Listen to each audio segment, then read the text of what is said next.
que realizan unos pocos individuos excéntricos. En homenaje a esa vida, a esa vitalidad, la comunidad debe aceptar ciertos riesgos, debe admitir una porción de herejía. Debe vivir peligrosamente si es que quiere vivir.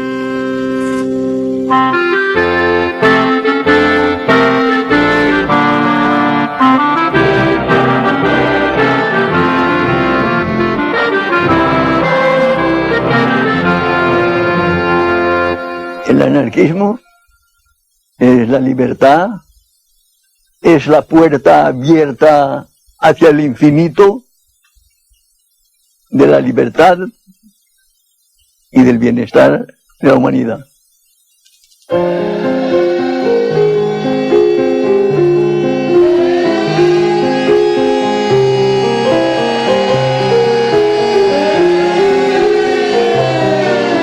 Me desperté con las sirenas de las fábricas y era como si toda Barcelona latiese con un solo corazón. Algo que solo se vive quizá una vez en un siglo. Y si algo puedo decir, que eso marcó mi vida y vivo con esa emoción siempre. La verdadera revolución se inicia el 19 de julio y la inicia el pueblo espontáneamente, defendiéndose contra el ejército. Y es la primera vez y la única vez que el pueblo acaba con el ejército, lo rinde. Hemos podido con el ejército. Esto es el grito fantástico de García Oliver el día 20. Hemos podido lo que no se ha podido nunca. Fue una cosa de gran ilusión, de pensar yo de que se había hecho ya la revolución social, no solo en España, yo creo que creí que habíamos triunfado en el mundo entero. Fue espontáneo. El pueblo se encontró dueño de su destino y ejerció su fuerza y llevó a cabo las esperanzas que durante años y años había siempre soñado. Y eso es algo que una oportunidad se acepta, se lleva a cabo y se acabó. La libertad y el universo, mi Dios. Mi patria es la libertad, mi bandera la razón, mi camino la verdad. Así es como pienso yo.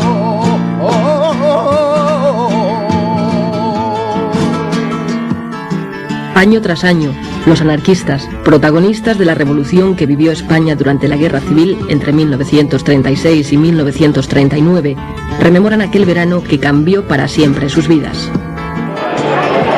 España 36, éramos más jóvenes que ahora. De cuando piensas que un pueblo sin historia no es un pueblo, no es nada, y esto te tira de culos, Hicieron todos los posibles para desprestigiar a la revolución y para borrarla. Hasta hace pocos años no se veía ningún libro que hablase de verdaderamente la revolución. Yo soy albañil y cuando he tenido que construir una casa, he empezado siempre por los fundamentos. Y tanto las películas como todos los actos de la vida tienen un principio, y es en el principio, es en los fundamentos donde hay que empezar.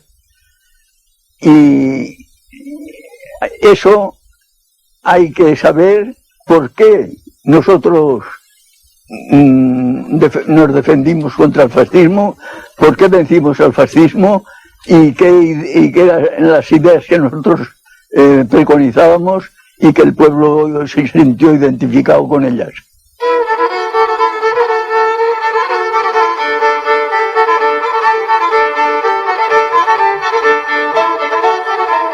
La situación de miseria en la que vive gran parte de la población española en 1930 apenas ha mejorado desde que comenzó la revolución industrial un siglo antes.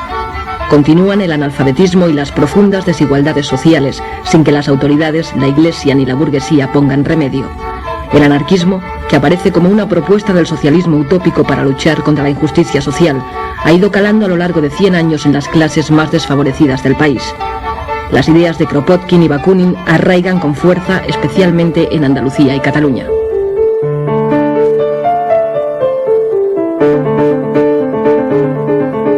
En En 1840 nace en Barcelona la primera sociedad obrera y 30 años más tarde la Organización de los Trabajadores Españoles es ya un ejemplo para el resto de Europa.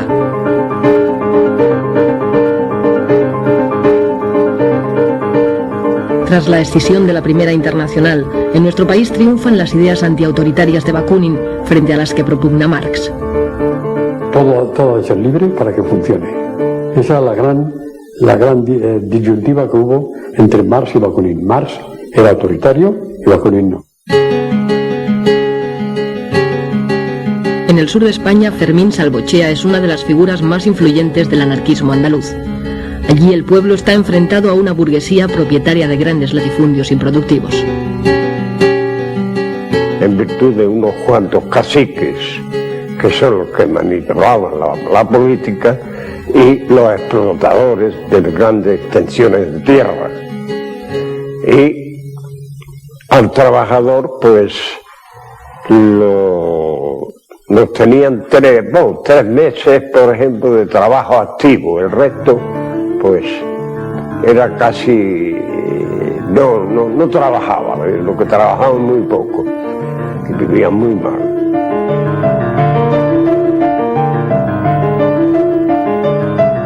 En Jerez, 4.000 campesinos toman la ciudad al grito de ¡Viva la anarquía!, asaltando los comercios en busca de comida. Para acabar con los grupos ácratas cada vez más influyentes en Andalucía, el gobierno inventa una trama llamada La Mano Negra, ejecutando y encarcelando a personas sospechosas de pertenecer a un supuesto grupo en realidad inexistente. Uno de los procesados es Sánchez Rosa, autor de la Gramática, la Aritmética y el Abogado del Obrero, libros que ponen en manos del trabajador los medios para defenderse en las luchas sociales. El enfrentamiento entre patronos y obreros deriva en sangrientos atentados cometidos por anarquistas que actúan de forma individual. Barcelona es conocida en Europa como la Rosa de Fuego, y el castillo de Montjuïc se populariza como escenario de fusilamientos y cárcel política. Numerosos militantes de las sociedades obreras son procesados.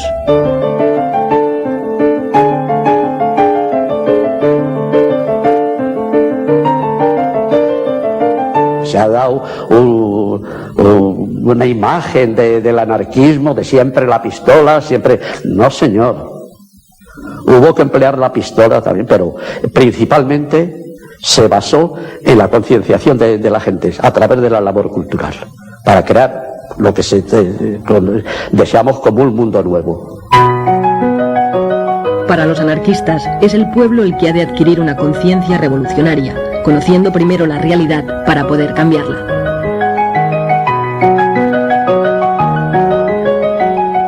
El autodidactismo se explica de esa manera, por afán de saber, pero sin tener medios. Entonces, por eso se explica que haya tanta revista, tanto folleto en el movimiento libertario español. Todos los pueblos había una revista, o se hacía un folleto, o se hacía un boletín. Es el prodigio que no se explica casi nadie. Soledad Gustavo y Joan Montseny, de sobrenombre Federico Urales, son los creadores a finales del siglo XIX de Tierra y Libertad y la Revista Blanca, que llegará a tener 12.000 ejemplares de tirada. La obra de Proudhon, divulgada por Pi Margall, presidente de la Primera República, introduce en nuestro país el concepto de federalismo, principio que adoptarán en el futuro las organizaciones anarquistas españolas. Anselmo Lorenzo, con el proletariado militante, propone ideas revolucionarias para la emancipación de la clase trabajadora en una futura sociedad basada en la libertad, la solidaridad y la ausencia de todo autoritarismo.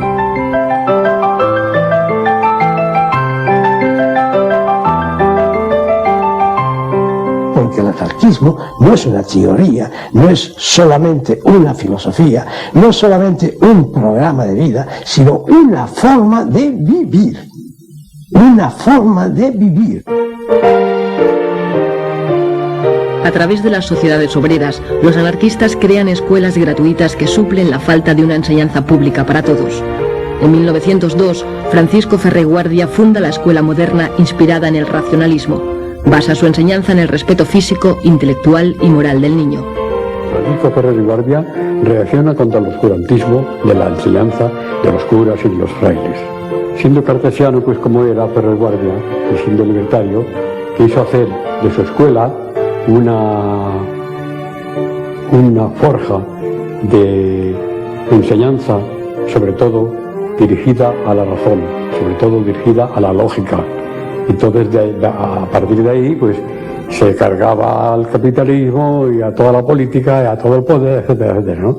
No pararon hasta que mataron a Francisco Ferrer, acusándole de actos que no había ni siquiera realizado. En la cosa por la cual se le acusó y en nombre del cual se fusiló, que fue la insurrección de 1909 en Barcelona, de los soldados de no querer embarcarse al África, donde se les estaban matando, asesinando, por el capricho de los cuantos militares, incluido el rey, eso Ferrer ni estaba ni participó.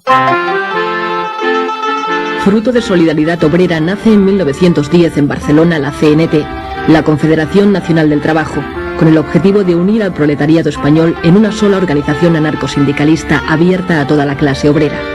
Contraria a los partidos políticos, utiliza la huelga, el sabotaje y el boicot como instrumentos de lucha. En 2 décadas la CNT se convertirá en la organización obrera más importante del país y en el movimiento sindicalista más activo y eficaz de la Europa moderna. La CNT es el intento de los obreros de organizarse para conseguir económica y socialmente una sociedad mejor, dentro de la cual a un poco largo plazo está la autogestión, o sea, la capacidad obrera para asumir todas las funciones que ahora tiene el Estado, o sea, sustituir al Estado. La Primera Guerra Mundial provoca en España un enriquecimiento de la burguesía que no repercute en mejoras para la clase trabajadora. Las tensiones aumentan y, como reflejo de la Revolución Rusa, los obreros españoles organizan numerosas huelgas hasta conseguir, por primera vez, la jornada de 8 horas. Había una fundición que despidieron a 4 obreros porque pedían las 8 horas. Y no lo querían dar, y entonces los patrones cerraron las fábricas y lo cerraron todo. Ripoll se tuvo que hacer comida, rancho, en la plaza del ayuntamiento para alimentar el pueblo, porque duró unos 9 semanas. En 1919 la CNT tiene ya más de 700.000 afiliados. Los duros conflictos laborales provocan entre los jóvenes reacciones extremistas y la aparición de grupos de acción como los solidarios. Compañero de Durruti y Ascaso, García Oliver rememorará en 1938, ya como ministro de la República, los años de lucha en que cayeron numerosos militantes anarquistas como Salvador Seguí, el Noi del Sucre. Nuestro grupo anarquista se formó el año 1923. Dueños casi de la ciudad eran las bandas de pistoleros del Sindicato Libre que patrocinaba la patronal. Las hordas policíacas coadyuvaban a la obra de destrucción de nuestras organizaciones y de nuestros hombres. Nos unimos y formamos un grupo anarquista, un grupo de acción para luchar contra los pistoleros, contra la patronal y contra el gobierno. Conseguimos nuestro objetivo. Les vencimos. En 1923, con la dictadura de Primo de Rivera, la CNT es declarada ilegal y muchos anarquistas se exilian, como Ascaso y Durruti, que continúan su labor revolucionaria en América. Empecé haciendo carrera por abajo y veré estrellas para mí. Y decía mi vecino que llevaba mal camino, apartado del redil. En 1927, en una playa de Valencia, se funda la FAI, la Federación Anarquista Ibérica, que nace con la pretensión de mantener puras las ideas anarquistas dentro de la CNT mediante la formación de pequeños grupos de personas afines, próximas en ideas. para pertenecer a la FAI, por ejemplo, sin ser retranscrita, se tenía que no haber hecho el servicio militar, no haberse casado por la iglesia, llevar sus hijos el que podía, porque a la escuela racionalista se pagaba, no tener vicios ostensibles. Todo eso era imprescindible. Entonces había una selección natural que hacía una organización muy fuerte, pero sin sectarismo, por coacción moral. Bueno, mis padres, ya te digo, que fue una temporada secretario de la FAI, siempre tuvo cargos, era un hombre, mi padre era un hombre de acción, entonces era muy radical, mi madre también, y entonces y tenía mucha influencia porque era un hombre eran muy humanos, eran muy cultos, tanto mi padre como mi madre, y siempre se rodearon de gente más o menos afín. Y el hombre anarquista procuraba llevar una vida digna, ser un ejemplo. Durante la dictadura, los anarquistas continúan su actividad de manera clandestina. Es el tiempo también de las grandes emigraciones en busca de mejores condiciones de vida. Y mi padre, debido a la crisis de trabajo en la compañía Peñarroya, pues un día decidió marchar a Barcelona. Pero nosotros nos quedamos allá en espera que el hombre ganase algún dinerillo y pudiéramos coger los billetes correspondientes. Tardó un año en lograr ese dinero.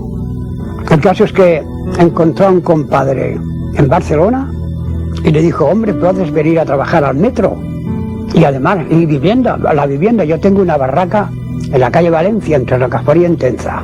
Y en esa barraca, pues vivíamos la familia, el compadre, que eran 5, y nosotros 10 personas en unos metros cuadrados. Pertenecía a la CNT, mi padre ya.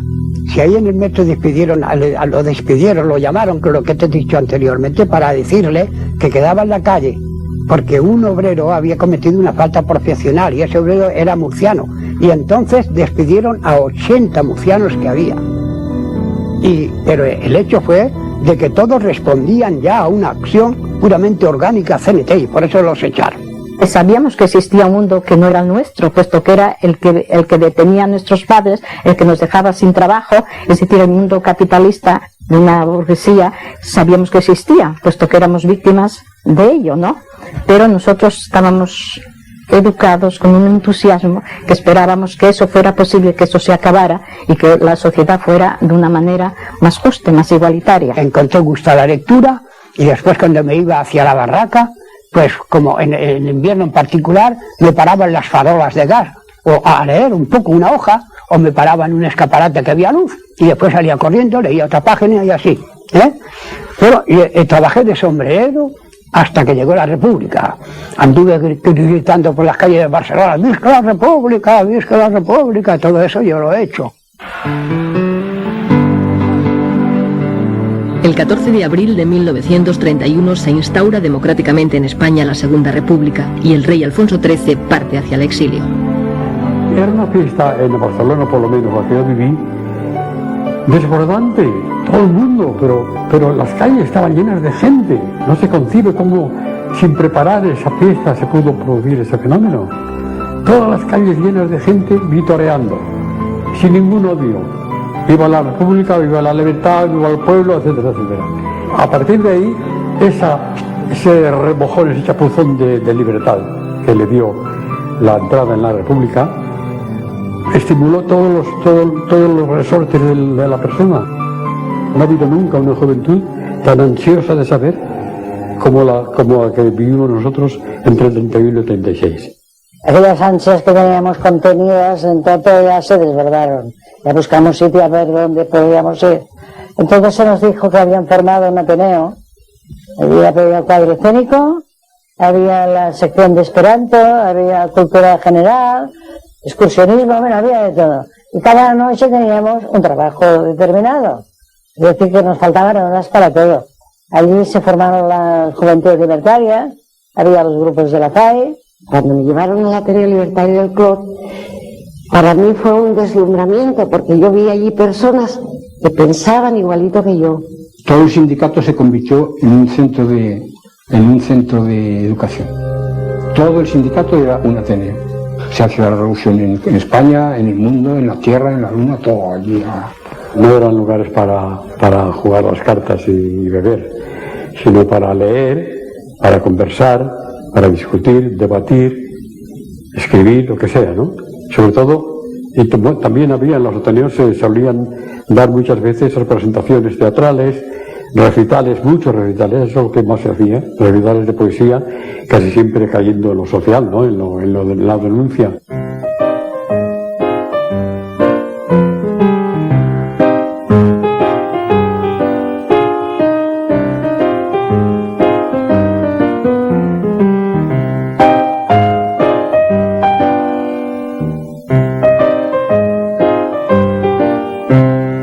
Fue un gran éxito todas las publicaciones anarquistas de España. Llegamos a tener estrictamente del anarquismo más de 70 publicaciones. Cuando se reunían tres anarquistas, coño, se hacía un periódico. Que si El Cantero, que si La Voz de la Tierra. Entonces se inauguraron las paradas en la Rambla, que no se había hecho, que fue un éxito, yo me acuerdo, un entusiasmo. No teníamos manos para vender, no teníamos manos, todo, el aborto legal, las 12 pruebas de la inexistencia de Dios, dinamita cerebral, voceando todos los periódicos y así de gente comprando, porque no nos habían dejado hasta entonces hacerlo. Debía tener 10 años, toda Barcelona voceando Tierra y Libertad, órgano de la Federación Anarquista Ibérica. Pues eso, fue un núcleo de reunión formidable, donde sobre todo la de prensa, de la gente exponía así sus ideas, y fue un centro de conexión de mucha gente, Tierra y Libertad. Se estaba haciendo una revolución mental extraordinaria. Tierra y Libertad pasó de unos 4.000 ejemplares cuando la cogió mi padre a 20.000 en 1934 y 35. La novela ideal, creada por la familia Urales, padres de Federica Montseny, pretende divulgar las ideas éticas del anarquismo mediante una escritura fácil. La novela ideal hacía una gran labor en la juventud, ¿sabes? Había temas muy interesantes y religiosos también, sobre todo porque la religión en la época en España ha tenido siempre mucho dominio, pues también se buscaban temas en ese sentido, para combatir la religión. Fundada en Alcoy en 1923, Generación Consciente inicia a sus lectores en la sexualidad y la salud. Años más tarde, con el nombre de Estudios, alcanzará los 70.000 ejemplares de tirada. Y esa revista, habían muchas veces artículos que hablaban de estas cosas. Y claro, eso pues a mí pues, me iba llenando, ¿no? A mí me iba... Bueno. Cuando hay algo que decir, cuando hay algo que decir, no se puede uno callar, porque de callar es morir. No se puede uno callar, porque de callar es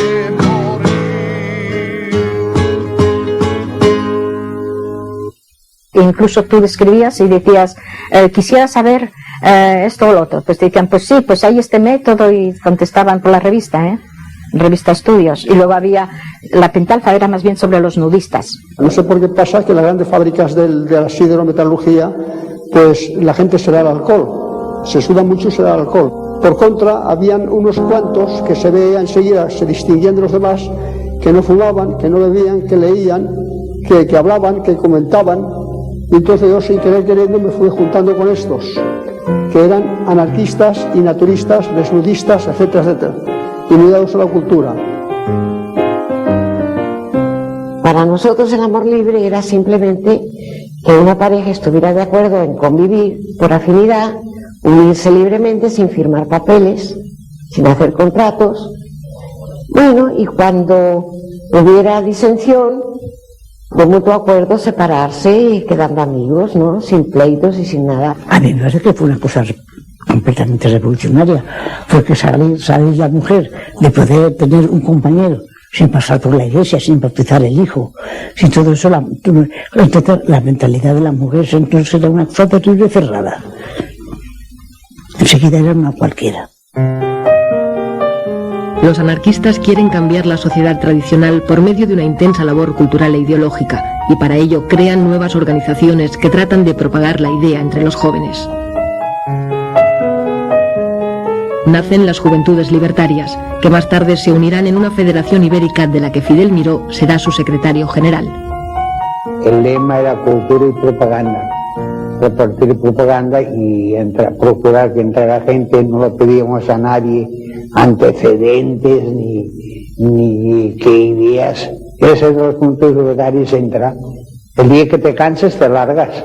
Cuando los muchachos me llevaron a las Juventudes Libertarias me integré al grupo de Sol y Vida. Era un grupo excursionista que nada más el resto de la semana vivíamos esperando el sábado. Teníamos tanto afán de instruirnos porque éramos todos pues proletarios, que hacíamos paradas y alguien leía un libro, una frase, y entonces la comentábamos, descansábamos, seguíamos andando. Es que era una labor permanente, que quizá incomprendida ahora, pero es la que dio un nivel cultural, de un gran sentido consciente de la existencia a estas generaciones que íbamos accediendo al mundo del trabajo. Los mítines, la acción directa y la propaganda ayudan a recuperar la influencia de la CNT. En ciudades como Barcelona, 1 de cada 2 obreros está ya afiliado a la central anarcosindicalista.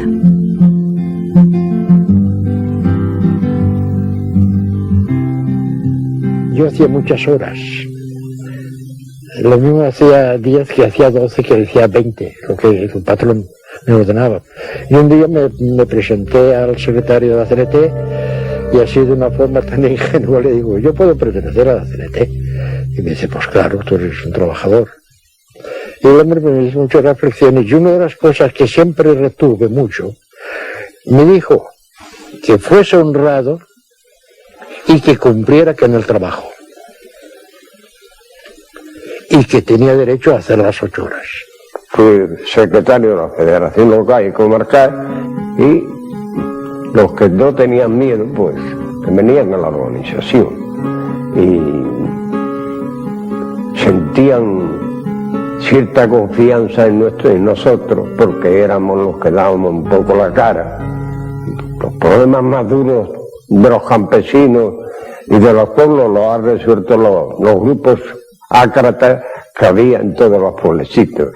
Y teníamos pues un fervor en el hogar, en la fábrica, en el sindicato, en la calle, en La Plata, y claro. Y en Borriana pues se hizo un mitin que fue el del pueblo, fue la Montseny y fui yo. Y claro, y allí pues hablamos todos. Yo hablé antes que la Montseny, ¿no? Y hablé, y ella pues cuando terminé yo y esto, dice, tú vales mucho para el campesino. Eso dijo. Y todo ello me acuerdo.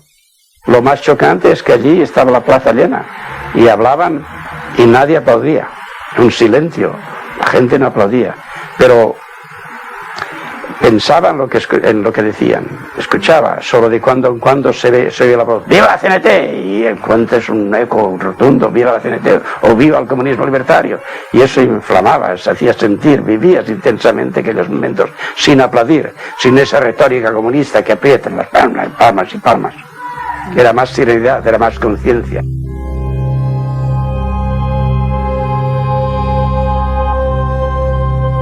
Había unos acuerdos sindicales que cuando echaban a un obrero de un trabajo, no había ningún obrero que debía de reemplazarlo.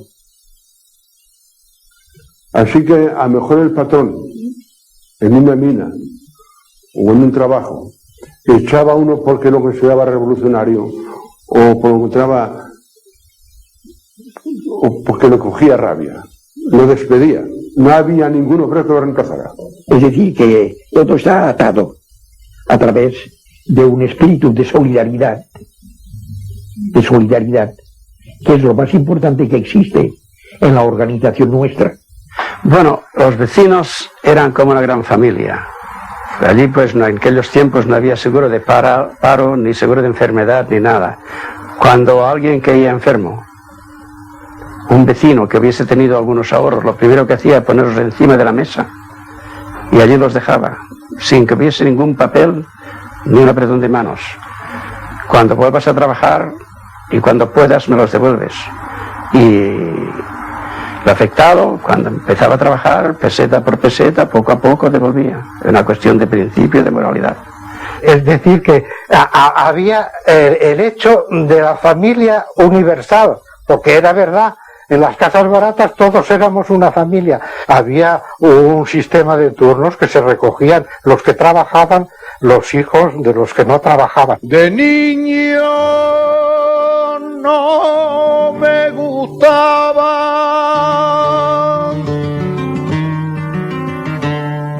los libros, ni la sotana, ni salir en procesión.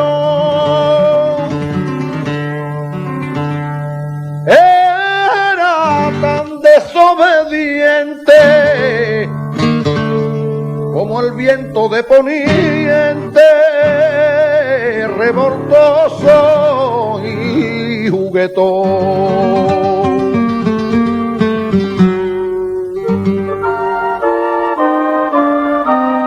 Para combatir el analfabetismo y la educación católica, los anarquistas crean a través de los ateneos y de los sindicatos escuelas inspiradas en la moderna de Ferreguardia, aplicando métodos de pedagogos como De Crolí o Pestalozzi. En la Escuela Natural del Clot se enseñaba todo lo que se podía de ciencias de toda clase. Lo que ocurre es que había un acento en todas partes siempre que era superior a la enseñanza aquella, que era el hecho de hacer que el niño utilizara eso no para hacerse un depósito de conocimientos, sino una capacidad de utilización de esos conocimientos. Se procuraba que el niño fuera él mismo siempre y que viese la diferenciación entre cada niño, entre todos los niños.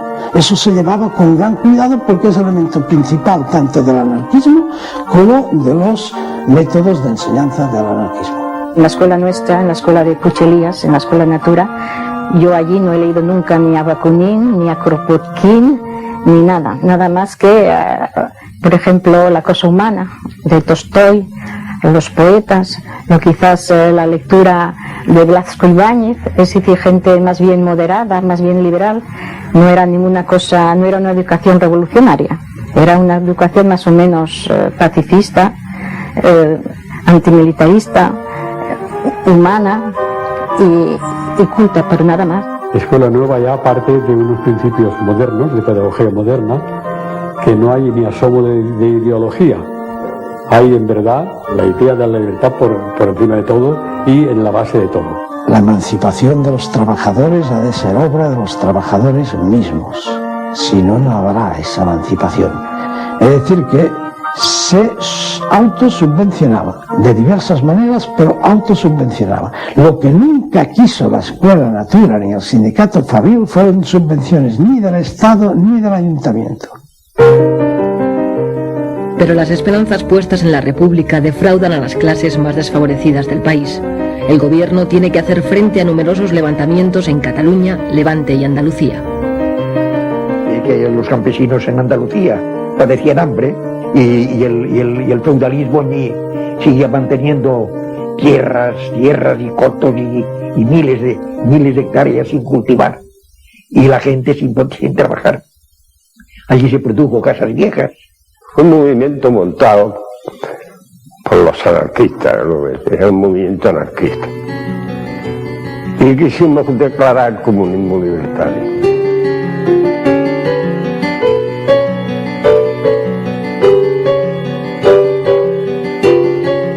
A la familia de Casas Viejas, los asesinaron y además quemaron la casa. Y ese es un pueblo campesino de la provincia de Cádiz.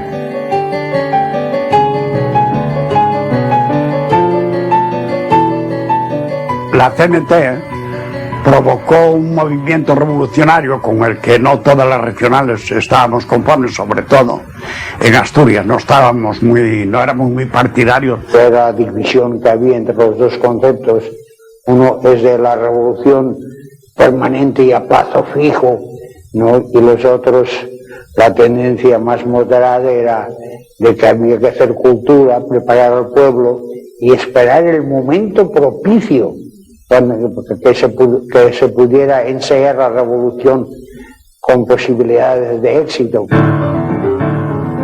En año y medio de república, el enfrentamiento entre la derecha y la izquierda provoca 30 huelgas generales, 400 muertos y 9.000 detenidos.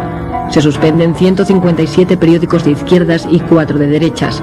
Se frena la reforma agraria y el desarrollo de las escuelas públicas. Tras algún conato de sublevación militar, la derecha gana las elecciones. Y yo salió victorioso porque nosotros, el 90%, no fui a votar porque queríamos darle un castigo a la República. Porque no fue a votar, porque estaba más con ellos que con nosotros. La gente sacando el dinero al extranjero, no queriendo trabajar, cerrando fábricas. Los sindicatos estaban clausurados continuamente y las cárceles llenas de obreros, de presos gubernativos. El preso gubernativo es un hombre que no ha hecho nada, que no tiene más que un antecedente sindical. Yo estuve 6 meses y no fue de los que estuve más. En Asturias, los trabajadores de la CNT y la UGT colectivizan minas y fábricas. Ramón Álvarez forma parte del Comité Revolucionario. La idea general estaba concebida, primero, detener el avance progresivo del fascismo en toda Europa. Y después se combinó en uno de los puntos, el fundamental, en que la finalidad del movimiento revolucionario de octubre era la implantación de una sociedad socialista federalista. Pero la revolución de Asturias no es secundada por las fuerzas de izquierda del resto de España. Los obreros asturianos resisten durante 2 semanas el asalto de las tropas enviadas por el gobierno, con el general Franco al frente. La revuelta es aplastada en una acción premonitoria de la guerra que se avecina. Febrero de 1936. El Frente Popular, la izquierda, derrota en las elecciones al derechista Frente Nacional. El voto de la CNT ha sido decisivo. En febrero decidimos votar nosotros. Muchos, yo no voté, pero muchos votaron porque teníamos alrededor de 15.000 presos en las cárceles de España.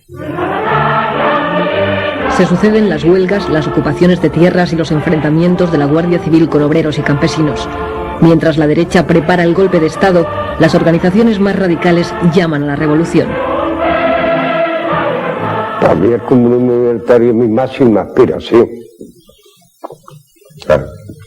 Para ello, en el año 36 celebramos un congreso en Zaragoza y después de mucha discusión, porque a nosotros nos gusta mucho discutir, pues llegamos a un acuerdo concreto de que la CNT propugnaba el comunismo libertario.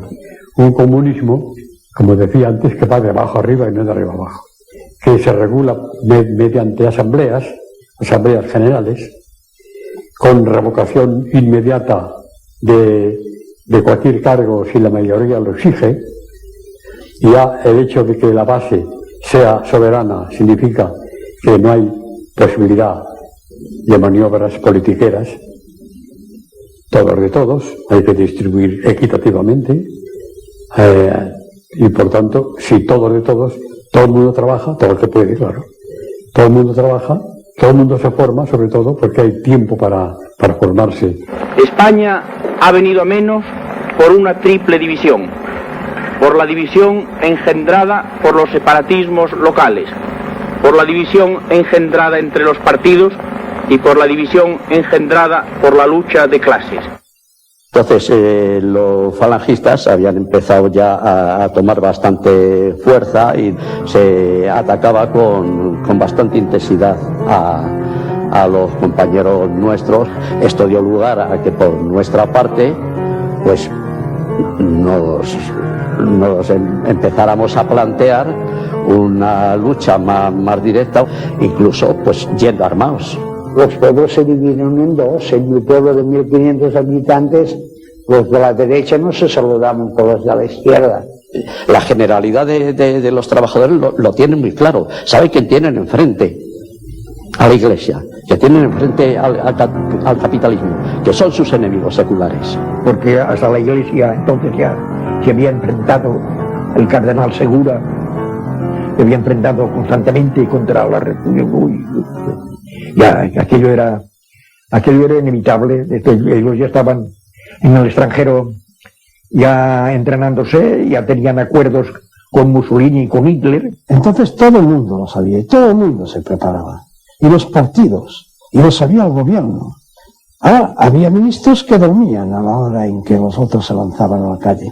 El gobierno central de Casares Quiroga negaba que hubiese alzamiento y todo eso, y dio la orden, que eso fue lo fatal, a todos los gobernadores, que nada de armas al pueblo. Nada de armas al pueblo, tenían más miedo a la revolución que a los militares.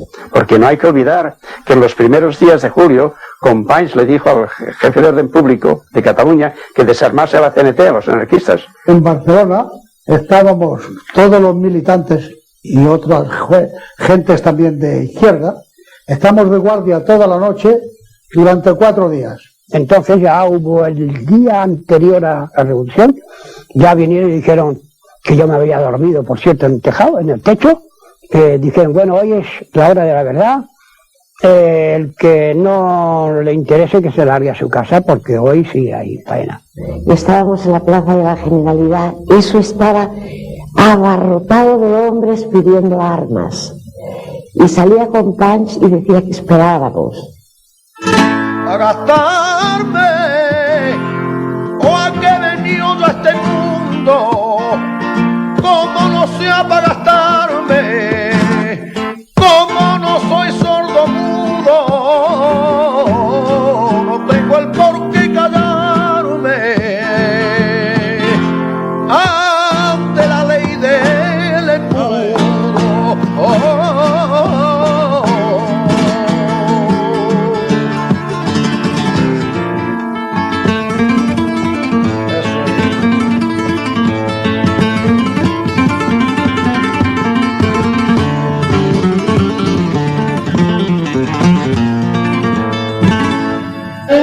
...19 de julio del 36... los obreros de Barcelona alertan a la población ante la sublevación militar.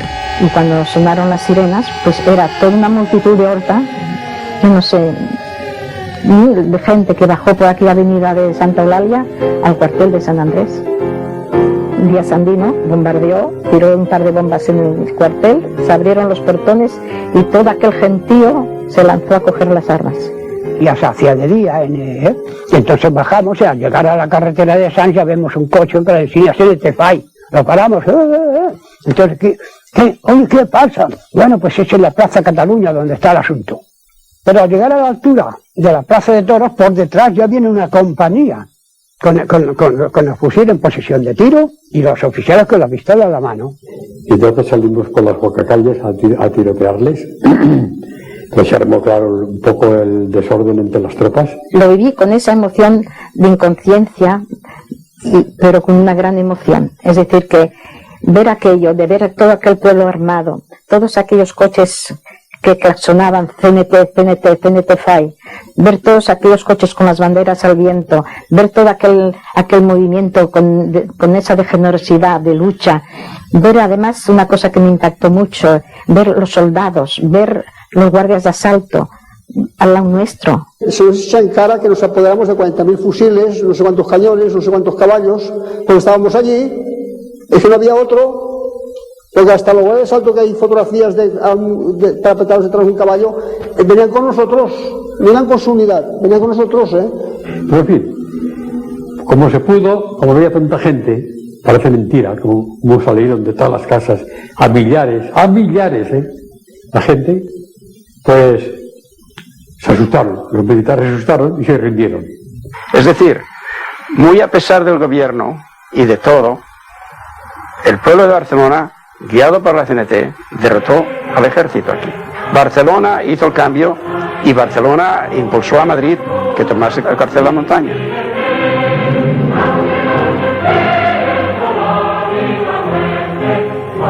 es una manifestación pública de todo el pueblo de Madrid, que se levanta como puede, o que se trata de oponerse ya desde ese momento a lo que se le viene encima.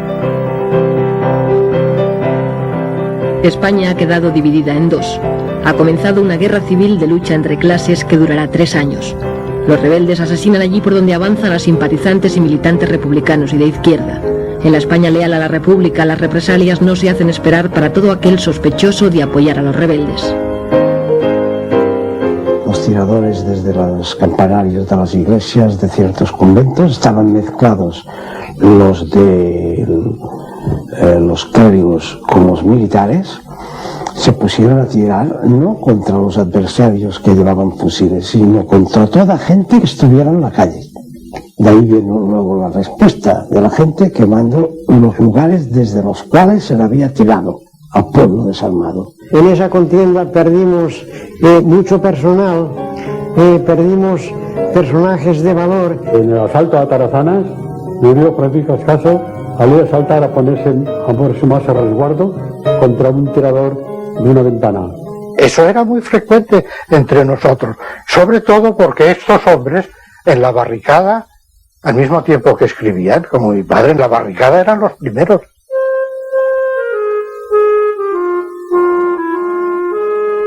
La nula capacidad de reacción del gobierno de la República ante el golpe militar y el desmoronamiento de las estructuras del Estado provoca que en muchos lugares sean los propios ciudadanos los que organicen sobre la marcha la nueva sociedad. La cárcel modelo de Barcelona salieron todos de golpe, ¿no? Todos. Con el primer momento glorioso de la revolución, sacar a todos los presos, ¿no? Y presas, claro. Ya se rompe con toda la cosa del Estado y todo, ya se rompe, ya nosotros, y para nosotros ya no servía gobierno ni servía nada, ¿no? Ya era una cosa del sindicato, ya no aceptábamos órdenes, ni comentarios, ni consejos de nadie, nada más que del sindicato. Hicimos un comité en primer lugar, para reclutar gente para ir a Aragón o donde fuera, y después, en segundo lugar, para evitar que hubieran venganzas personales, ¿no? El 19 de julio, automáticamente hubo un cambio de sociedad, porque la mayor parte de capitalistas habían marchado, y otros abandonaron, se huyeron, y los obreros se tuvieron que hacer cargo de la administración de los trabajos. Entonces se nombró por la noche CNT y UGT. Hubo una asamblea en la Casa del Pueblo, casino, que pusimos como un casino que iban los ricos, y como que habían desaparecido, pues hubo una reunión allí y se nombraron los comités de fábrica, consejos de empresa, cada trabajo suyo para que continuara, y quedamos que emplearíamos todos los parados que habían, unos pocos a cada fábrica, y así lo hicimos. Y así que es que de parados no había. Los ricos decían que sobraban 500 obreros y los obreros decían que sobraban 5. Y cuando esos 5 desaparecieron, hubo trabajo para todo el mundo. La cosecha no estaba recogida y urgía recoger la cosecha, trillar, hacer todo esto y que se empezara a funcionar. El pueblo de Membrilla un cierto día se acostó pobre y amaneció rico. Amaneció rico porque comió todo el pan que quiso, cuando antes no hacía más que pasar hambre. Espontáneamente el pueblo pone en práctica las ideas libertarias acariciadas a lo largo de todo un siglo, sobrepasando las expectativas de las propias organizaciones. Barcelona se convierte en la avanzadilla de la revolución.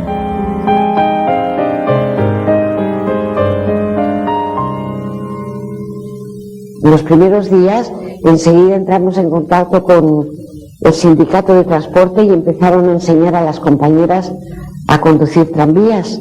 Y tú tenías a compañeras conduciendo tranvías. Habían compañeros que empezaron a marchar al centro, que querían marchar. Yo me dediqué a recoger libros con un camión para crear una biblioteca, que teníamos una ansia loca de crear una biblioteca popular en el barrio.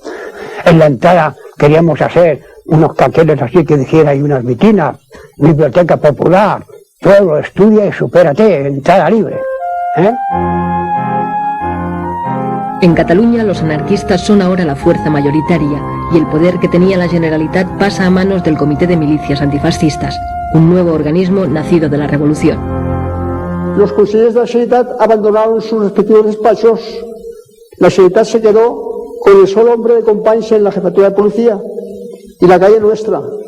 Companys, ¿sabes?, pide a la CNT que le mande una comisión para tener una entrevista. Y les dijo, os lo debemos todos, vosotros habéis terminado con este alzamiento, os habíamos juzgado mal. Desde hoy yo no sirvo ya para nada, yo no soy presidente.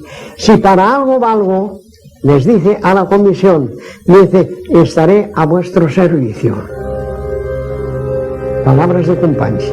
García Oliver propuso ir a por el todo. Y se lo pusieron, nada más votaron él y Chena, los de Hospitalet. Se lo puso Santillán y Federico Montseny. Federico Montseny diciendo, ir a por el todo es establecer nuestra dictadura, y eso es una negación del anarquismo. Y Santillán dijo, si vamos a por el todo y establecemos el anarquismo, nos aislamos en España y nos aislamos en el mundo. Todo el mundo no nos va a dar nadie ni ayuda, ni armas, ni nada. Y por eso la CNT no fue a todas ni quiso el poder que le regalaba, no solo regalaba a Companys, ya lo tenía. Y entonces colaboramos juntamente con los demás fuerzas del país con un organismo que se llamó Comité de Milicias Antifascistas. Y entonces la Generalitat dejó de funcionar como tal. Y todo el poder recayó en este comité.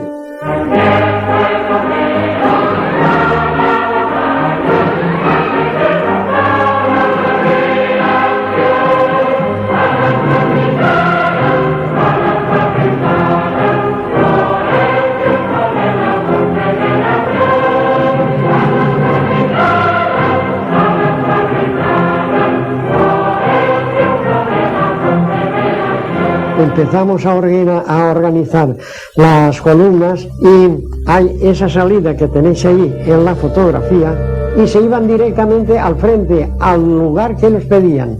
Y la mayoría que pedía lugar era Condorruti, Condorruti, Condorruti.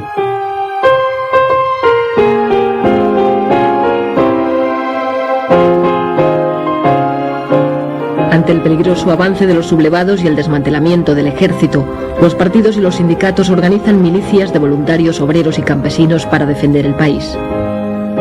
La columna no lo saben muchos, se sugirió con el propósito de que todos los concurrentes fueran del movimiento libertario. La columna de hierro estaba organizada por grupos de 10. Y 10 grupos formaba la cinturia. El jefe de grupo era uno que se nombraba desde esto, decía, pues tú jefe de grupo.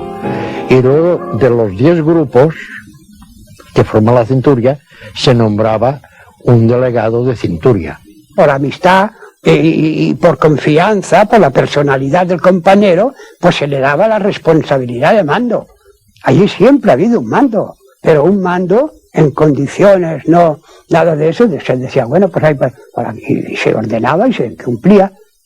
Yo salí de Arcolea y de allí, andando, fuimos hasta Madrid. Y al llegar a Madrid nos llevaron al cuartel, allí estaban los hombres y las mujeres.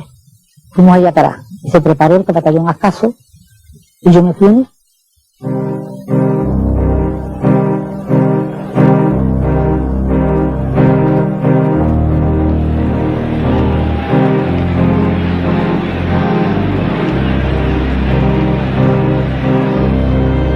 Puedo decir que a medida que nosotros íbamos actuando con la columna de Ruti, nosotros dábamos las manos a los campesinos y a toda aquella gente, transformando la sociedad en autosugestión, en una serie de actividades, colectividades, que sea lo que nosotros habíamos pretendido toda la vida.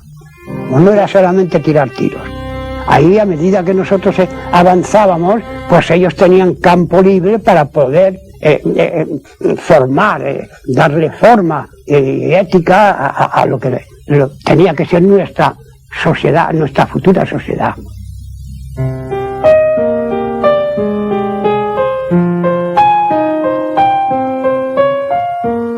Los cambios se suceden vertiginosos en zonas de Castilla, Extremadura, Andalucía, Asturias y sobre todo en Levante, Cataluña y Aragón. Yo era muy alcahuete y en cuanto veía que había algo de barullo o algo, pues allí me metía. Y me metí en la plaza de la Constitución que estaba repleta de cabaldinos. Todo Calamba estaba allí. Y desde el balcón, este comité revolucionario dice: a partir de ahora aquí se proclama el comunismo libertario. Y fue una multitud entera en la plaza de la Constitución que aplaudió la frase. ¿Y en qué se compone el comunismo libertario? Queda abolido el dinero. Se va a expropiar a todo propietario, izquierdista o de derechas. Toda la maquinaria a disposición del pueblo, todos los edificios para que sean alojados los habitantes, independientemente de quién sea el propietario, trabajo colectivizado, distribuidos los trabajadores en grupos. No hizo falta semecas para organizar aquello, que fueron los trabajadores mismos. Porque ahí se constituyó primero pues el comité de sindicatos, que era el principal, que duda cabe, y luego comité de defensa, comité de agricultura, comité de alimentación, comité de peluqueros. Pues los mismos trabajadores designaban a los delegados que habían más capacitados para que cumplieran la función de llevar la marcha, de distribuir el trabajo, de distribuir todo. El desprecio tradicional de los anarquistas por el dinero provoca un cambio radical en las relaciones económicas. Se crean monedas locales, vales, y en muchos lugares se llega a la total abolición del dinero. Allí desapareció el dinero. O sea, se hizo el montón que se llamaba de cropoquín. Allí los alimentos se adquirían por vales y por las cartillas de racionamiento que se hicieron. En ese caso, cuando se trata de la toma del montón, pues naturalmente se tiene que tener aquella capacidad y aquella manera de pensar, de que por qué razón vas a coger tú hoy 2 kilos de carne si con uno tienes bastante y mañana puedes ir a buscar otro fresco. O un par de zapatos. Allí se estaba exento de luz, de agua, de escuela, de todo. Allí no había que pagar nada. Y no había egoísmo de nada. Nada, ni egoísmo no existía. ¿Cómo puede existir si no hay dinero? Cuando no hay dinero no puede haber egoísmo. Hoy lo dices y no lo comprende la gente, pero que se asumió bien. El haber hecho la colectividad, como crear la colectividad, la inmensa mayoría del pueblo lo encontró muy bien, y esto que no eran sindicalistas ni eran anarquistas, todos. El que quiso ser individualista continuó siendo individualista, pero fueron muy pocos. Y el que, como mis padres, aquí, a 30 metros de aquí, por ejemplo, que eran individualistas, tenían que responder para tener el derecho que la cartilla les daba, tenían que responder con productos, no había dinero. En aquel año mis padres elevaron 4 cerdos para la matanza. Vino un compañero, por cierto que allí disgusté un poco a mi madre por lo que hice, vino un compañero, yo ya sabía que iban a venir,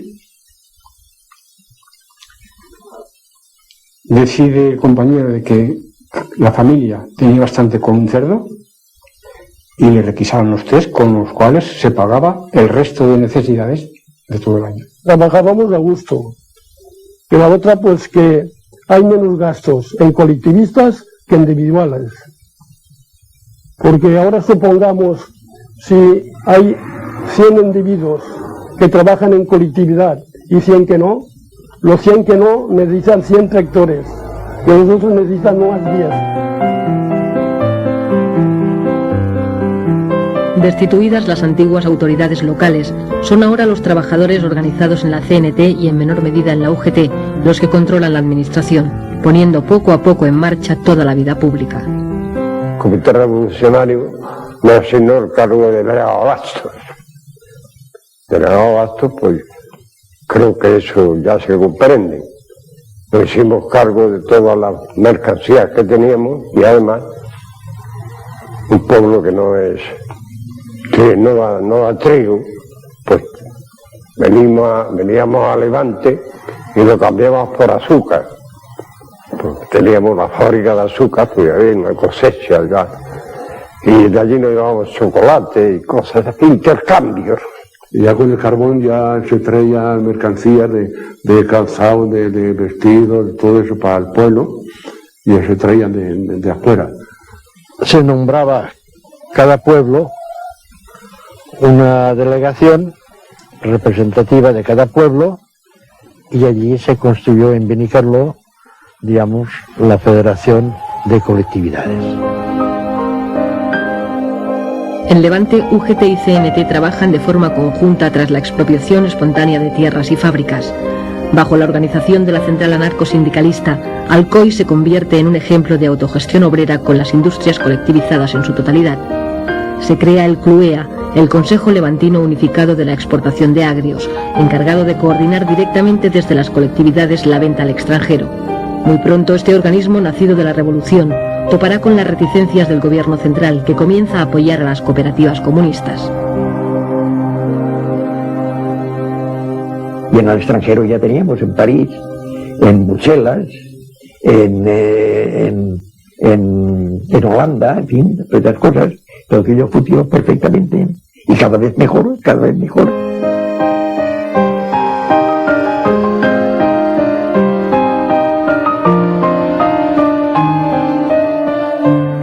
En Asturias, la CNT y la FAI forman parte del Consejo de Asturias y León, del que Ramón Álvarez es consejero de Pesca. Los obreros eran los administradores de las industrias. Nosotros seguimos sin hacer colectividades de una manera anunciada, pues de una manera soterrada. Caspe es la sede del Consejo de Aragón, el primer organismo de gobierno anarquista de la Revolución Española. 8 consejeros coordinan la labor de las colectividades de la región.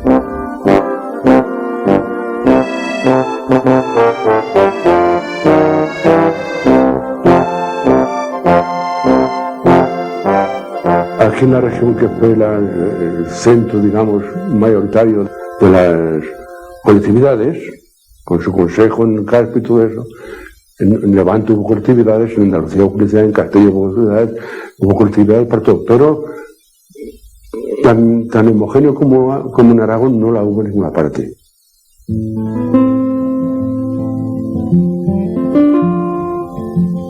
La revolución social que vive la España rural consigue el apoyo mayoritario de los campesinos. Son 3 millones de españoles viviendo bajo los principios del comunismo libertario. Allí pues había una pizarra en el sindicato grandiosa y cualquier trabajador, una queja que tuviera, la apuntaba en la pizarra y en la asamblea se discutía aquello. El exponer una cosa era ponerlo, digamos, en armonía de los demás si aceptaban aquella proposición. Si se acordaba bien, si no se acordaba, pues otra cosa, ¿verdad? Pero siempre desde la base. No nos regiamos porque no mandase el comité regional una cosa. Porque claro, cada pueblo tiene su cultura. Por lo tanto, al tener su cultura, tiene sus costumbres. Entonces no son las mismas costumbres nuestras aquí valencianas, como diríamos las andaluces, son diferentes. Con la ocupación de tierras y un reparto más racional del trabajo, la producción aumenta. La gestión colectiva de los beneficios permite la construcción de hospitales, escuelas, acequias, granjas y centros de experimentación agrícola. Había, además del grupo escolar Francisco Ferrer, donde se pusieron 18 maestros, el huerto del convento, del huerto de los frailes, concretamente, se hizo una zona de experimentación agrícola. Se plantaron viñedos, se plantaron olivares, olivares que eran viejos, que eran productivos, se hacía carbón. En fin, hubo una transformación y que la colectividad prosperó mucho. E inmediatamente se decidió adquirir 2 tractores, y 2 tractores en Canda, sin parar de trabajar, hace mucho. Y con aquello, pues, no solamente se suplió las 350 hombres que fueron al frente, sino que se aseguró, y eso es más que verdad, se aseguró que nada de las tierras cultivadas hasta la fecha quedaron yermas. todas fueron cultivadas. Como aquel que calla otorga, y aunque la ignorancia es sorda, pude levantar la voz más fuerte que los ladrillos de los perros consentidos y que la voz del patrón.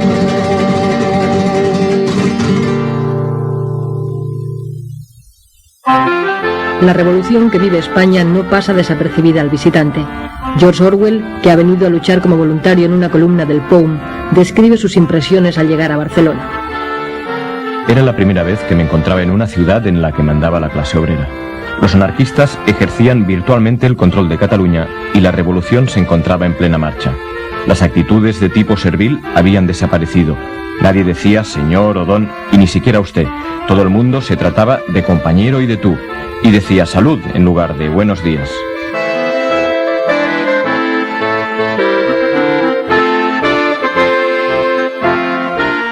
Barcelona es el centro neurálgico de la revolución en la España urbana.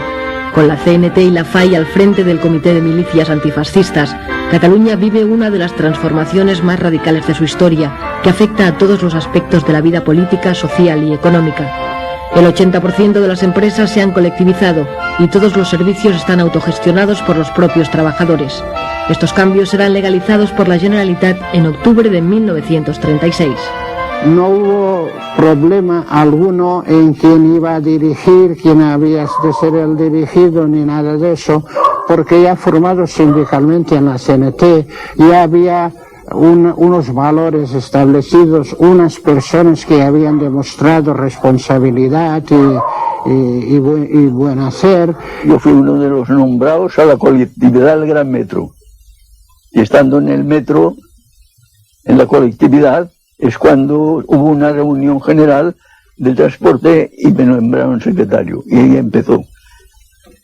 Y yo era albañil que conocía poco el transporte, pero nos poníamos al corriente pronto de eso. Las circunstancias nos obligaban. Se organizó una comisión que se titulaba Administración y Control de la Propiedad Urbana, que estaba compuesta de 3 elementos de la Generalidad, 3 de la CNT y 3 de la UGT. Y de los 3 de la CNT yo era uno. Entonces, la propiedad no quedó abolida, pero quedó incautada. Los propietarios no tenían derecho a administrar sus fincas, tenían derecho a formar parte de la administración de esta comisión. Los anarquistas podían hacerse los dueños de Barcelona y de Cataluña y no quisieron hacerlo. Y entonces vino la colaboración entre unos y otros. Y entonces, como los más fuertes éramos nosotros, a la cuestión de enseñanza, pues se buscó a uno de los nuestros, al profesor Puig de Elías, y él se ocupó de redactar con otros y demás, pero siempre dirigido por él, la Constitución del Cero. El Consejo de la Escuela Nueva Unificada nace con el objetivo de promover una escuela única, gratuita y laica en lengua catalana. La revolución crea también servicios de asistencia y previsión, inexistentes hasta entonces, que cubren gratuitamente la sanidad, las bajas temporales, la invalidez y la jubilación. Se lucha contra el paro aumentando los puestos de trabajo o contratando nuevos trabajadores, aunque no sean necesarios, para repartir el trabajo entre todos. Las pequeñas empresas y talleres se agrupan, se unifican compañías eléctricas. El entramado es complejo. Nos sentíamos involucrados y luego, claro, nos daba un protagonismo y una responsabilidad que asumimos, diría yo, muy a gusto. En las asambleas lo que se discutía, no tú que serás, yo que seré, sino cómo mejorar la producción, cómo el trabajo organizarlo mejor, cómo quitar intermediario entre una acción y otra, porque claro, una fábrica es compleja. Tienes que ser consciente de que trabajas para ti, entonces, que ya no mantienes a ningún patrón, aún trabajas con más anhelo. Elizalde, Ford, General Motors, Cross, Pirelli o Girona. Los trabajadores reconvierten de manera asombrosa en solo 7 semanas empresas civiles en fábricas de armas. Esta transformación permitirá la supervivencia del ejército republicano. cada militante se consideraba defensor como un Don Quijote de esa utopía, de esa forma de operar, de esa forma de conducirse éticamente en la sociedad sin necesidad de que viniese el gendarme de turno. O sea, la autogestión yo creo que es la asignatura pendiente aún ahora, porque en aquel momento se demostró que, mira, hay el más ilustrado y el menos, hay el memo y el listillo, pero todos tienen algo, todo ser humano tiene algo a aportar. Casi todo el mundo dice que es una utopía, ¿no? Es la única cosa que podría salvar el mundo, la anarquía. Es lo más bonito que hay. Cada cual, trabajar todo el mundo, ni amos ni patrones. Y cada cual hacer lo que tiene en su cabeza. Es que todo el mundo tiene algo adentro. Poco a poco, la realidad de la guerra obliga a los anarquistas a colaborar en las tareas de gobierno. Cuando cesó el Comité de Milicias Antifascistas, que duró 2 meses, el periodo revolucionario en Cataluña duró 2 meses, de julio a septiembre. Hubo un nuevo gabinete, se nombraron consellers y era Sanitat la que vuelve otra vez a coger el poder con sus consejeros. 4 anarquistas entran también como ministros en el gobierno de la República. Entre ellos, Joan García Oliver y Federica Montseny, que se convierte, muy a pesar suyo, en la primera mujer que accede a un ministerio en Europa. Era en contra de esto y en contradicción con ella misma, y te aseguro que le costó. Y cuando yo veía que además luego los compañeros la criticaban, yo me ponía desesperada. En Cataluña, por ejemplo, las juventudes fueron los primeros que se rebelaron contra la actitud del colaboracionista de la CNT, y después que hasta cierto punto se creaba una burocracia que no era muy buena. Con la mayoría de hombres en el frente, son las mujeres las que ocupan los puestos de trabajo. Ellas tienen ahora la ocasión de hacer su propia revolución.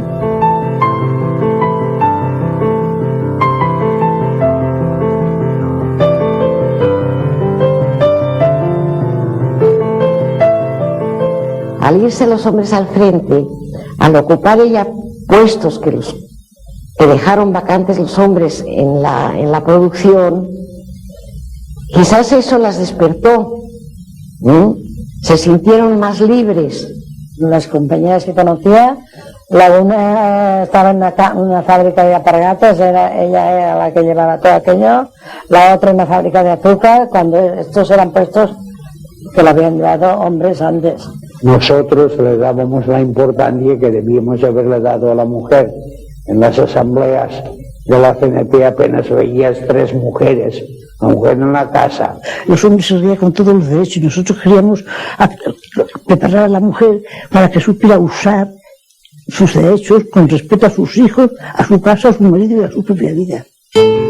Mujeres Libres nace a partir de agrupaciones locales, convirtiéndose en una de las organizaciones feministas más importantes de la época. Suceso Portales en Guadalajara y Concha Liaño en Barcelona son 2 de sus principales impulsoras. Éramos distintos a los movimientos de liberación femenina burgueses, porque nos dábamos cuenta que ellas, por su preparación, luchaban por equipararse o en competitividad con los hombres para ocupar los cargos que ocupaban los hombres. Pero nosotras nos dirigíamos a la mujer proletaria, a la obrera, a la que no tenía instrucción, que salieran de ese servilismo, que salieran de esa sumisión, en el trabajo, en el hogar, que se consideraban personas adultas. Y ahí fue donde tuvimos que hacer mayor énfasis, y en crear escuelas donde la mujer se capacitara, no solamente para leer y escribir. Me parece que yo no te podría decirlo, cientos y cientos de mujeres analfabetas que convertimos a que supieran leer y escribir. Así que cuando formábamos una agrupación, lo primero que se hacía era la escuela. A las mujeres las educábamos sexualmente con clases. Teníamos clases especiales y mujeres que las educaban y iban a los hospitales a hacer prácticas inclusive. Hicimos una serie de folletos a este respecto, y con respecto a la relación de la mujer que enviamos al frente. Hicimos por lo menos miles y miles de folletos, folletitos pequeños. Los anarquistas promueven cambios sociales únicos en Europa. García Oliver, ministro de Justicia, Es el primero en dictar en España una ley que iguala los derechos del hombre y la mujer. Federica Montseny, ministra de Sanidad, promulga la ley del aborto, que solo llega a aprobarse en Cataluña.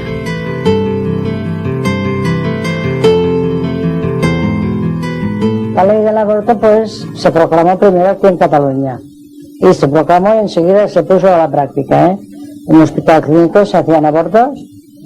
Parecía muy bien suprimir una maternidad que no era deseada, les parecía lógico, pero por parte de los médicos un rechazo enorme. La maternidad consciente solo se puede adquirir a través de los conocimientos que te ocupas de conocerlas. Si estas mujeres no habían leído nunca nada y no sabían hacer nada, pues no podías pedirle una maternidad consciente, ni a los hombres tampoco mismo, ni siquiera a los hombres.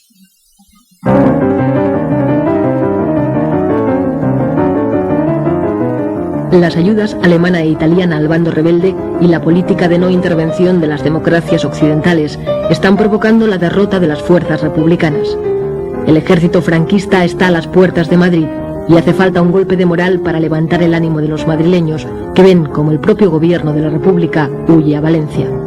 Durruti es en esos momentos el personaje más carismático, el más solicitado.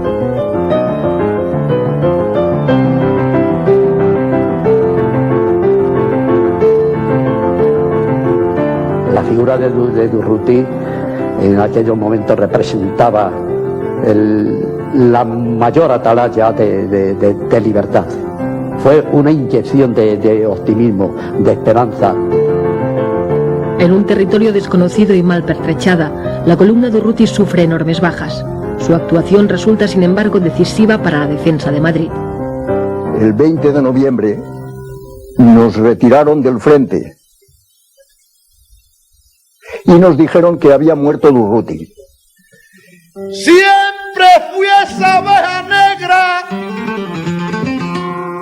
que supo esquivar las piedras que le tiraban nada.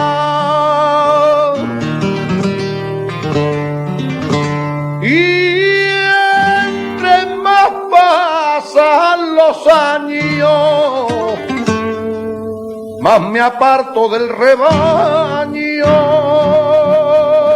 porque no sé a dónde va. No ha habido en la historia un entierro como el de Durruti en Barcelona. No sé si contaron 1,5 millones, que sea, algo inenarrable. La República trata de reorganizar el ejército e impone la militarización obligatoria. El objetivo es ganar la guerra olvidando la revolución. Los anarquistas, sin embargo, mantienen su idea de derrotar al fascismo para crear una nueva sociedad. Dijeron que iban a militarizar la columna, que entonces pues no eran militar, éramos pues milicianos, y que la iban a militarizar. Y dijimos que no. Detestábamos la disciplina militar. Nosotros fuimos a la guerra por combatir al fascismo, pero no para hacernos militares.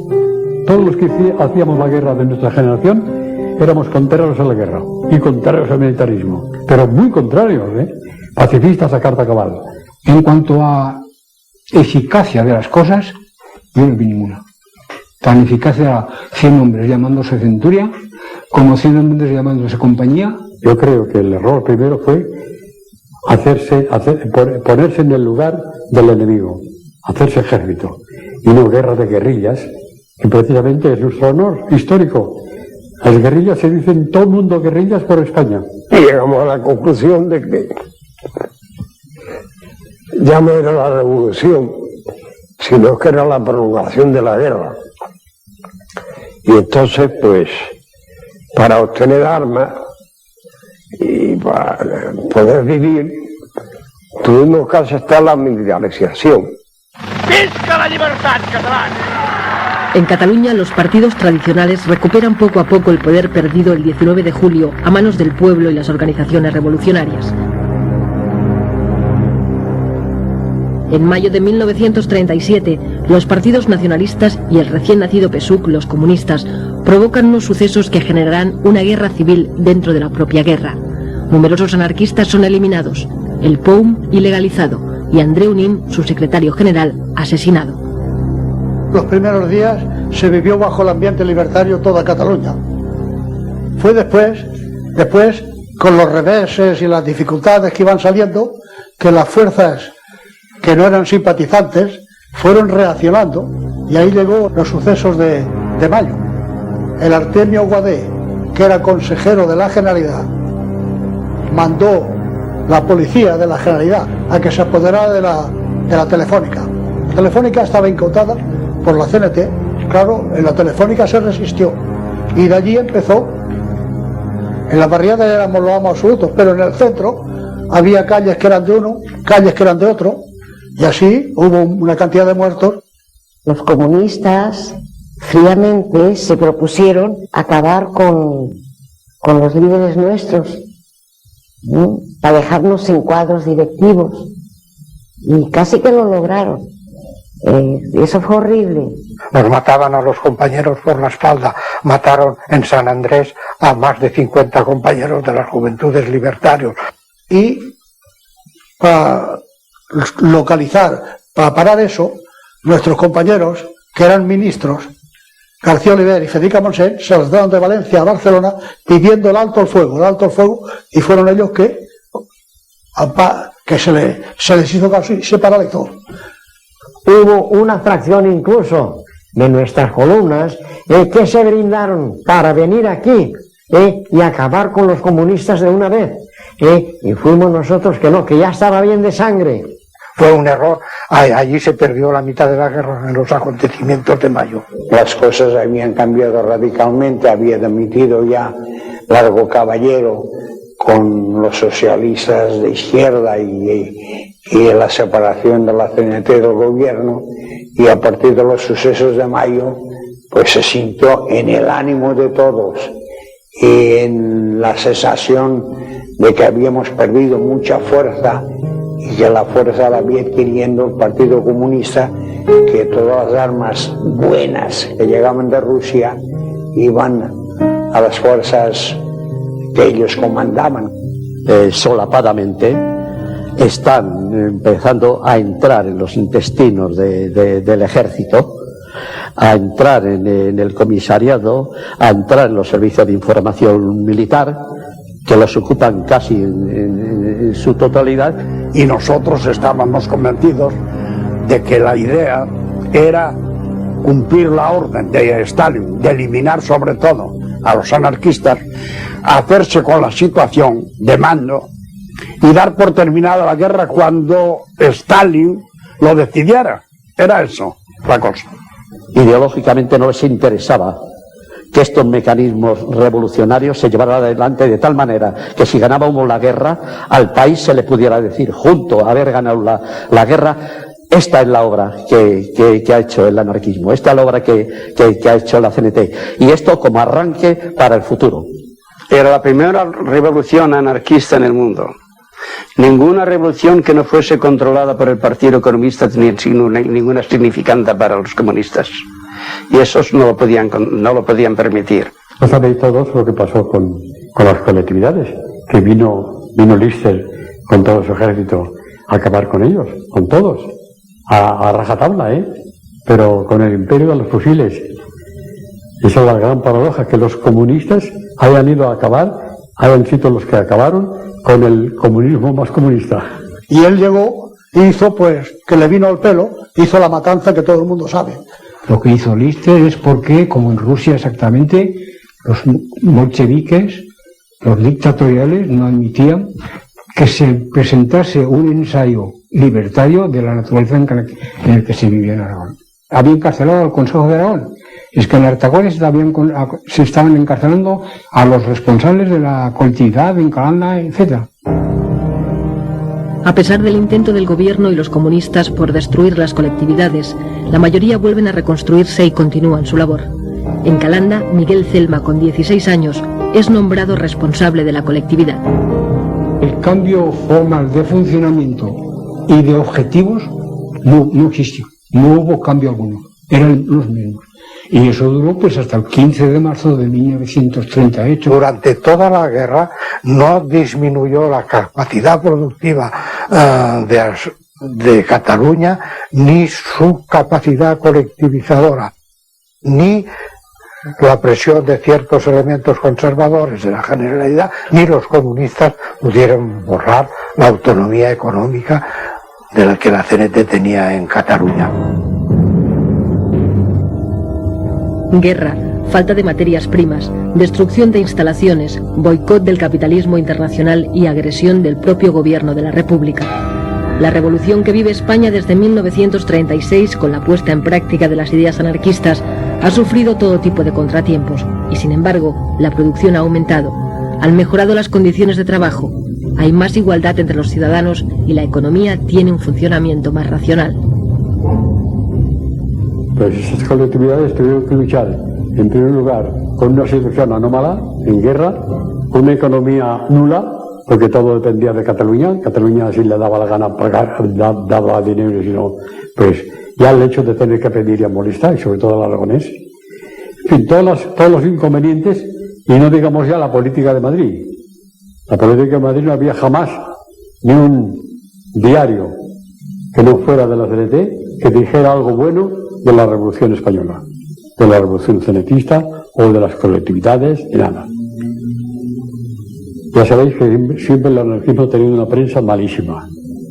Que en 3 años no se pueden hacer muchas cosas, más siempre cuando tienes una guerra civil, te tenías que apañar con lo que había, ¿no? Porque nos faltaba todo, las materias primas, había la cuestión de la inseguridad, los bombardeos, el pueblo vivió mal. Yo no soy de los que digo que no hubo disputas o no hubo cosas después, pero el conjunto de lo que fue el comunismo libertario, colectividad, paz y justicia de Membilla,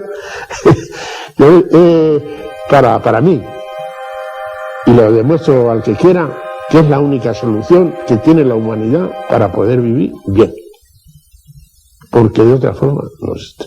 Porque ahí se demostró que me hacía falta la Guardia Civil, me hacían falta los recursos, me hacían falta los curas para vivir bien, que son los únicos que entorpecen la marcha de la riqueza, porque la única riqueza que existe es el trabajo.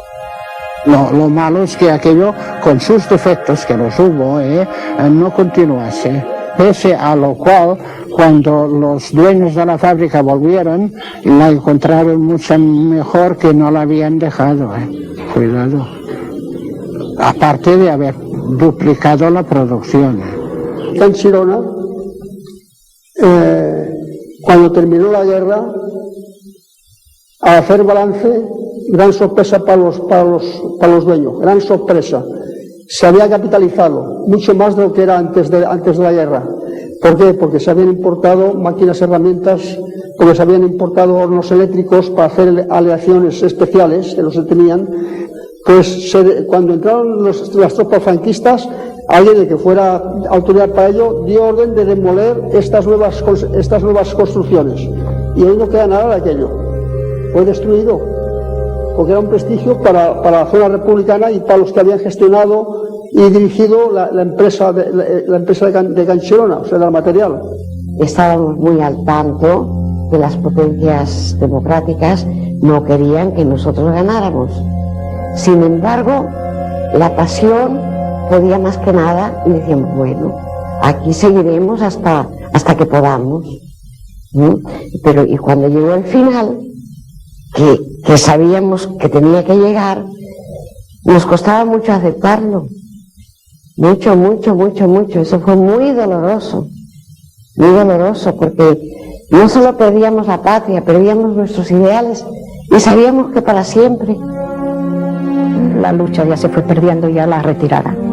Hasta que se replegaron, ya fueron a la Seu d'Urgell, ya se replegaron, y ahí es cuando nos enteramos de que se perdía Barcelona.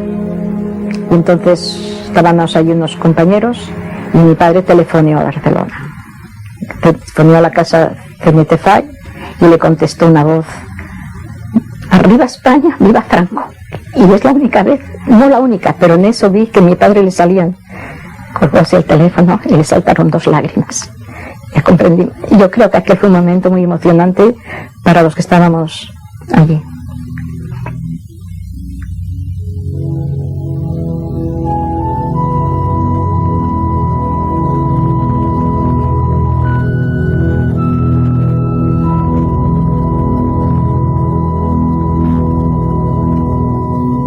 Se subieron los heridos con bonitas ambulancias y los rojos con amor a sus hermanos cuidaban. En lo alto de la cumbre se procedió a su descarga.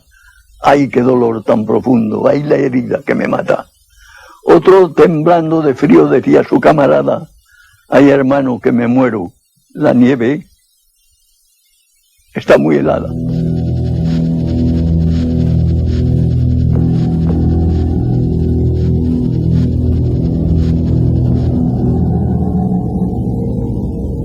Nos dijeron que la guerra había terminado. El que no estuviera de acuerdo con el régimen de Franco se podía ir al extranjero, porque los puertos de Valencia y Alicante estarían abiertos mientras había una sola persona que quisiera marchar. No salió nadie del puerto de Alicante, de Rojos, de la zona republicana, no marchó nadie. Nada más, nos cogieron a todos. Y nos llevaron al Albatera. Campo de Albatera fue cruel. Algo que el que no ha pasado por un sitio así no puede creerse las barbaridades que allí lleguemos a sufrir. El hambre, el maltrato, los palos que nos llegaron a pegar, aquello no lo sabe más que los que estuvimos allí.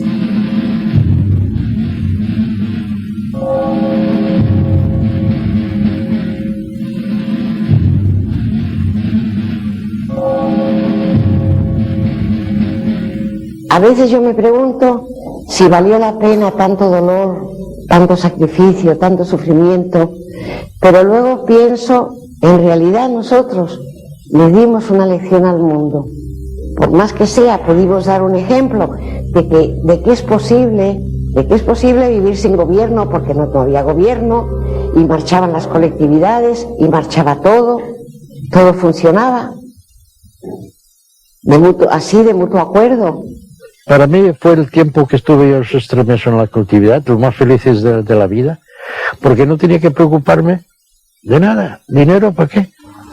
Porque fueron los años más intensos de mi vida.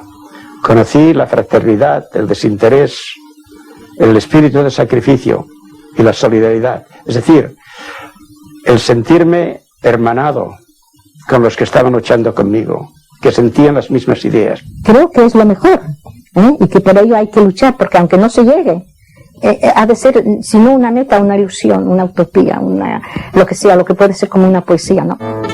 Le he cantado a casi todo lo que me ha dado que pensar. Le he cantado a casi todo y ahora le voy a cantar la que nunca existió, la paloma de la